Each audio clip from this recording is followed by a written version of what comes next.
Hey YouTube, it's Zycro, and I'm just responding to the replies I received for 3 Tough Questions for Atheists video. And I did very much enjoy all the replies that I received. I'm not being evangelical in these videos. I have access to people who agree with me or who have similar thoughts to mine all the time.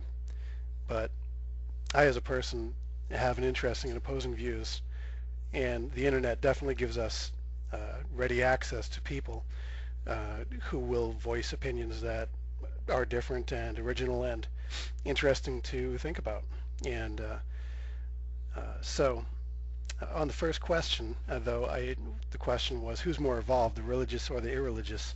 I have to admit that I thought viewers would be a little bit more familiar with the studies in evolutionary psychology, and that the question was tongue-in-cheek. Essentially, the joke of the question, if you want to lead on this, just go to Google and type in evolution religion, and you'll get all the leads to this. But essentially, the joke is that if religious thought in individuals and religious practice in a community helps both of them survive, and those that propensity for that belief is carried on. Whereas in individuals who are essentially religiously tone deaf and irreligious don't have that, then are people who are irreligious less evolved than the people who are prone to religious belief. And since most of the researchers that work on this question are not religious, it's kind of a funny question for them. And I don't think that people who are religious or irreligious are less or more evolved at all. So it's just a tongue-in-cheek question, and I didn't realize that most people would really take it at face value.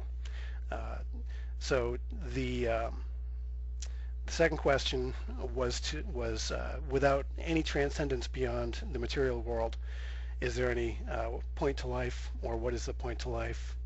And granted, the answer that there is no point to life was a valid reply. And most people did say that there is no point to life, which at that point they are going to either have to live from experience to experience, and that'll be sufficient, or then they have to get into the spiritual side of things and say you have to make your own point in life. And the reason that is not a objective claim is because not everyone thinks that way. So to people who say you have to make the point of life is to make life is what you make of it, that is a philosophical claim. But as to the last one, and that's at what point is a human being considered a human being if not a conception? I did think that the answer is about when the nervous system starts and when the organism can feel pain, that's the start of the human being, or when the nervous system starts and that's the beginning of the mind forming, that could be considered a human being.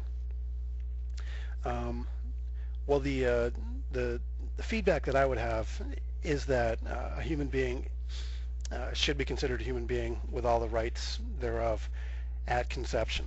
And I did have this viewpoint before I became a Christian. And the reason that I have this viewpoint is simply because we're heading straight along into an era, an ethical quagmire dealing with a lot of issues concerning what is human and what is not. And I think at this point, having a stance is superior to having no stance. Being able to go along some ethical guidelines, whether we think that they are right or wrong, is probably better than to have no ethical guidelines. Because the questions that we're facing right now are things like, can we allow animal-human hybrids to develop? And at what point is that animal-human hybrid an animal or a human? things of that nature. Within our generation, we're going to be confronted with the dilemma of basically a Kwisatz Haderach for you Dune fans. I mean, the development of perfect beings, quote unquote.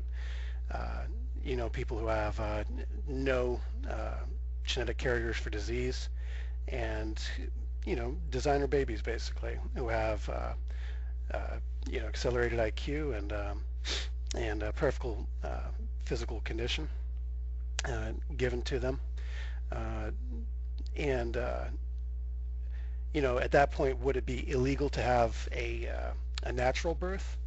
Because is it better to enforce birth practice on the world and say that some woman can't have a child naturally to ensure that she has a genetically perfect baby that has no carriers for disease? Or is it better to work on cures for those diseases and have natural childbirth or natural children?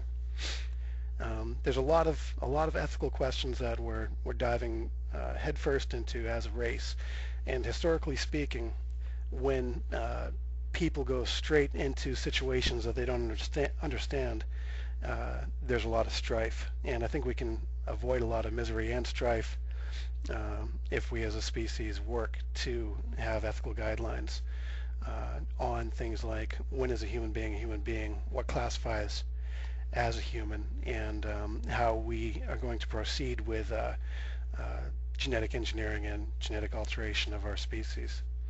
But anyway, I would just like to thank everyone who viewed and replied.